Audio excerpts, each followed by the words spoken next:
देव बंधुओं, मैं सचिन कुमार मिश्रा अपने YouTube channel Shri Sachinesh astrology पर आपका स्वागत करता हूं।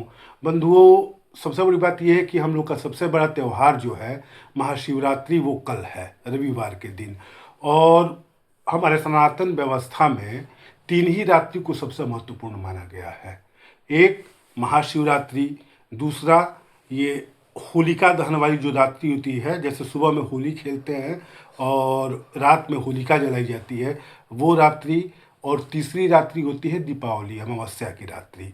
ये तीन रात्रि मतलब सिद्धि के लिए अत्यंत ही शुभ माना गया है। इसमें किया हुआ छोटा सा भी उपाय आपके जीवन में सुख और समृद्धि भर देता है। अच्छा, सबसे बड़ी बात यह है कि जो तांत्रिक है वो उनको अपना जैसे भी पूजा करना हो, जो भी मंत्र सिद्ध करना हो, वो अपना करे, लेकिन हम गृहस्थ जीवन में ऐसे ही उपायों को कोशिश करना चाहिए करने के लिए कि जिनके करने से हमें शुभ फल की प्राप्ति हो।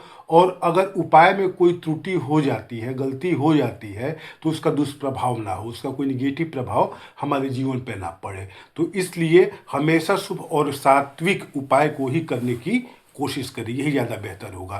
तो कल महाशिवरात्रि है, रविवार के दिन। महाशिवरात्रि के दिन विशेष जो महत्व है वो रात्रि जागरण का होता है। कल तो पूरा दिन ही पूजा होगा। महाशिवरात्रि को मतलब दिन भर का मुहूर्त होता है भगवान शिव के पूजा का, तो उसे तो कुछ मुहूर्त पूछना ही नहीं है। लेकिन फिर भी शिवरात्रि जो होता है, तो महाशिवरात्रि के दिन इसका नाम ही रात्रि है, महाशिवरात्रि। इसमें रात्रि जागरण का ही महत्व है। तो बंधुओं, एक बड़ा मतलब गृहस्थ जीवन के लिए आजमाया हुआ और बहुत शानदार उपाय बता रहा हूँ मैंने खुद भी किया है। और जो लोग मेरे पास कुंडली दिखाने के लिए आते हैं, मैंने उनसे भी करवाया है। मेरे गुरुजी ने मुझे बताया था ये उपाय, वो मैं आपको बताने जा रहा हूँ। और ये आजमाया हुआ उपाय है, कई लोगों पर मैंने आजमाया। ये हर मतलब परेशानी के लिए रामबाण उपाय है। बस आपको करना क्या है कि महाशिवरात्रि के दिन मतलब कल सुबह अपना शौच आदि से निवृत्त होकर के पवित्र हो लिए, स्नान वगैरह कर लिए। इसके बाद आपको दिन भर रात में जब तक जगें तब तक जिस भगवान को आप मानते हो, जिस भगवान को मानते हो, राम को, कृष्ण को, नारायण को या विष्णु को या शिव को, जिनको भी मानते हो, आपको बस उनका नाम जप करते रहना है। और इस नाम जप को करने के पहले आपको 1 रुपये का सिक्का, थोड़ा सा चावल, अक्षत जिसे कहा जाता है, और जल हाथ में लेकर के यही कहना है कि आज मैं महाशिवरात्रि के दिन हे प्रभु यथा संख्या में, यथाशक्ति आपके नाम जप का संकल्प लेता हूँ। बस इतना ही कहना है आपको कि अपना नाम लेकर के, कि मैं, या आप अपना नाम नहीं भी लेते हैं तब भी कहें कि मैं हे महादेव या शिव जो भी बोलते हैं, कि मैं आप आज महाशिवरात्रि के दिन आपके, या मेरे जिस भी देवता का नाम लेना है, आपके इस नाम का आज यथाशक्ति, यथाशक्ति कहिएगा, संख्या निश्चित मत कीजिएगा, यथाशक्ति जप करने का संकल्प करता हूँ। और बस आपको दिन भर उसके बाद मतलब जब मौका मिले आप अपना काम करते रहिए, उसमें राम राम शिव शिव, जो आपको कोई एक मंत्र, कोई एक नाम उठाइए, उसको आप जपते रहिए। काम कर रहे हैं काम करिए, किसी से बात करना हो बात कीजिए, फिर जैसे टाइम मिलता है आप अपना जपना शुरू कर दीजिए।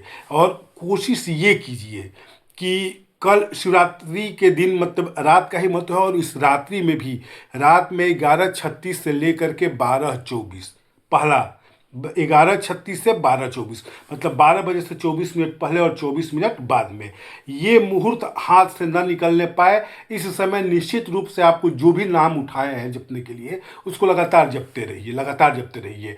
और अगर इससे भी ज़्यादा जग सकते हैं तो 1:09 तक निश्चित रूप से जप कीजिए। ना किसी हवन की आवश्यकता है, ना कोई विशेष विधि विधान की आवश्यकता है, बस आपको खाली नाम जप करना है। कोशिश यही करना है कि दिन भर आप जप करें, रात्रि में भी जप करें, अपना सारा काम करते हुए किसी से बात करना है वो भी कीजिए। बाकी समय में आप अपना जपें, जूता चप्पल पहन करके कहीं घूमने जा रहे हैं, कोई काम कर रहे हैं, अपना जपते रहिए। लेकिन रात के 11:36 से 12:24 के बीच में निश्चित रूप से जपें, निश्चित रूप से जपें, जितना जप सके। ये नाम आपके लिए सिद्ध हो जाएगा। इसके बाद हमेशा आप जपते रहिए, आपके जीवन से मतलब हर प्रकार की समस्या का निदान होते जाएगा और धीरे धीरे धीरे धीरे समृद्धि, सुख, मानसिक शांति आएगी। सबसे बड़ी बात यह है कि भगवान शिव की पूजा करने से मन शांत होता है, मानसिक शांति होती है, क्योंकि भगवान शिव का ही मतलब एक मंत्र है जो हमें राहु, केतु, शनि, काल सर्प दोष, पितृदोष, इन सबसे मुक्ति दिलाने वाला अगर कोई मंत्र है तो बस महादेव का मंत्र है। मतलब ये आजमाया हुआ है। तो आपको शिव के ही नाम का जप करना है या राम के किसी भी मतलब नाम का जप करना है, लेकिन क्या कहते हैं लगातार जपना है और 11:36 से 12:24 के बीच में निश्चित रूप से जपना है रात्रि में। इसके बाद आप आराम से भगवान को प्रणाम करिए, सो जाइए, कोई दिक्कत नहीं है। इसके बाद आप हमेशा जितना हो सके गिनती नहीं करना है, अपना जो भी नाम लिए हैं, राम राम, शिव शिव, कृष्ण कृष्ण, जो भी जपना हो जो आप अपना जपते रहिए। धीरे धीरे धीरे धीरे आपके जीवन में पॉजिटिविटी आना शुरू होगा, आपका हर कार्य बनना शुरू होगा, समृद्धि आएगी, धन आएगा। कहाँ से आएगा ये आपको ही पता नहीं चलेगा, लेकिन आएगा निश्चित रूप से। और सबसे बड़ी बात यह है कि मानसिक शांति, मानसिक सुकून और मानसिक संतुष्टि बनी रहेगी। और सब कुछ आपके पास होगा। ये मानसिक सुख नहीं है तो आप दुखी हैं, और मानसिक सुख है, मानसिक संतुष्टि है तो आप हर परिस्थिति में सुखी हैं। तो जीवन में सुख लाने का एक बहुत बढ़िया उपाय है। एक बार आजमा कर देखिए। कई लोगों ने आजमाया है, सबको लाभ मिला है। आप भी एक बार आजमा कर देखिए। धन्यवाद बंधुओं। हर हर महादेव।